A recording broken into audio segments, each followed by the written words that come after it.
Hello everyone. This week's column is written ahead of the launch of Labour's education mission on Thursday, and it's based on a single word and it's based on a single piece of polling, really. A piece of polling by the New Britain project, which the New Statesman has featured before, suggests that nearly 3 in 5 voters agree with the proposition, quotes, "Nothing in Britain works anymore." And about a fifth of people think that politics is completely unable to resolve any of Britain's big problems. Robert Shrimsley in the Financial Times described a palpable lack of hope in British politics ahead of the election, and it's something I feel around me all the time in Westminster. Nobody now thinks that Rishi Sunak's 5 pledges to the British people are going to be met, certainly not all of them, but perhaps not even any of them. On the Labour side, where you'd expect a great energetic rush of energy and optimism and enthusiasm for what's ahead, there's a lot of fear, quite rightly, about the state of the economy, but also general cynicism. And I feel there is a great grey cloud, a black cloud almost, of hopelessness hanging over British politics at the moment.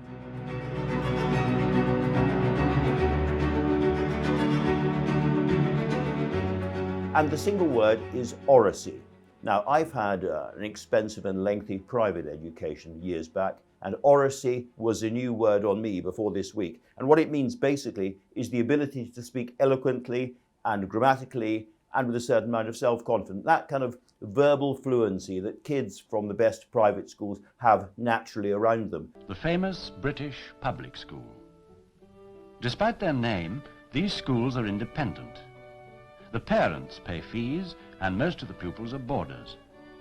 But far too many people in state schools do not, and it's a key to a successful life. Even in the age of AI, oracy is what all kids need. And I guess the proposition behind what I've written this week is that a really strong educational statement from Labour can produce the kind of hope that this country so badly needs. I want to pick up on 3 aspects of what Labour are going to say. The first is early years education. I believe, and I've talked to the Children's Commissioner in England, Rachel de Souza, and many other people about this, and it's my instinct as well, that the first few years, if you have a quiet, disciplined, ordered, non-distracting environment in which you can be led towards counting and reading and thinking more broadly, that provides you in life with everything that you need. And it's the single thing that any government, left or right, could do to eradicate or squeeze social differences and the deprivation of people at the bottom of the heap. School, is the thing that can add structure, give opportunity, and can safeguard their well-being. What Labour plans to do is to repeal the 2006 Education Act, which requires local authorities to farm out, privatise, in effect, childcare and therefore early years learning, and bring it all back into the education system. That's kids really from about the age of 1 right the way through to 5, coming into the school environment, being given a safe, quiet, and as I say, disciplined environment with an authoritative voice to begin their education. I think this is an enormously positive and helpful thing. And the experts I've talked to all agree with that. So we don't know all the details about it. We do think it can be funded largely by redirecting the funds from Jeremy Hunt's last budget. And so that is the first thing to be hopeful about, optimistic about. We do have to move away from this failed hours model that isn't working. This is not just about criticising the government, it's about putting childcare front and centre of the change that we need to see in our country. Next thing is the curriculum, because if you look back at the 1960s and 1970s, this country was a world leader. Boris Johnson always talks about being a world leader in this and that, but for a while we genuinely were in things like rock music, all kinds of music in fact, theatre, film, advertising, design. There was a huge, incredibly powerful generation of great creative Britons, and very, very many of those came from working class families, and they got their start thanks to brilliant music or art teachers in great state schools, or after that through the art colleges. The art college is an enormously powerful post-war engine of social change and mobility. It was very important to the British economy in the 60s and 70s that we earned a lot of money from those kinds of things, and it's more or less frittered away. And certainly the influence of working class voices in the arts, in theatre, in film is lessening all the time. I think this is a huge national project to get back to that. We have to get music teaching back into state schools, as well as art and design, and all of those things which are not the traditional, as it were, narrow Tory curriculum, but actually really important, really matter in the modern world and will reshape lives.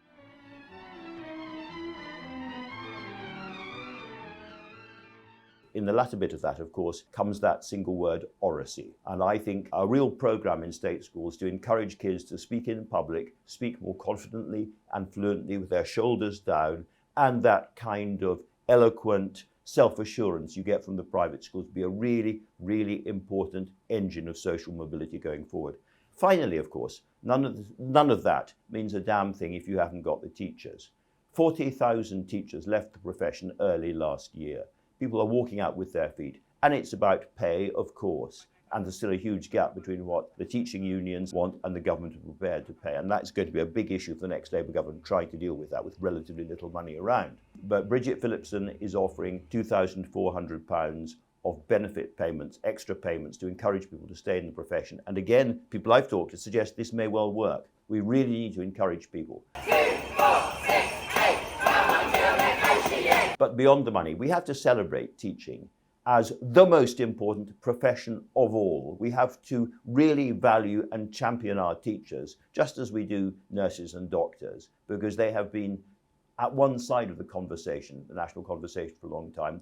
We need Ofsted to be a little bit less brutal and simplistic in its judgments about schools, and to load teachers with a bit less administrative bureaucracy, because their lives are being made increasingly difficult by that. We need to free them to teach, give them a bit more money, and celebrate them. And so if I ask myself, because I also feel that sense sometimes of hopelessness about politics, nothing can be made better, nothing can really work in this country, and then I look at what Labour plan for the education of ordinary families, and I think, yes, it can be better, but above all, it's the people who might lead this country in the years going forward.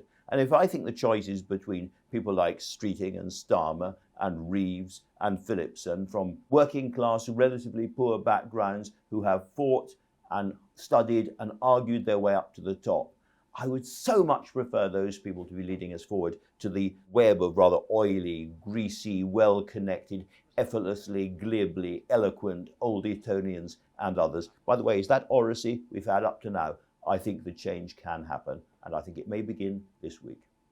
If you'd like to stay up to date, and you'd like to see the latest explainers, field reports, feature stories and special discussion episodes, then please, folks, subscribe to our channel today. Brought to you by Canaccord Genuity Wealth Management.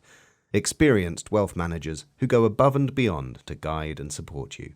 Can do is more than just an attitude. Can do is navigating today for a brighter tomorrow.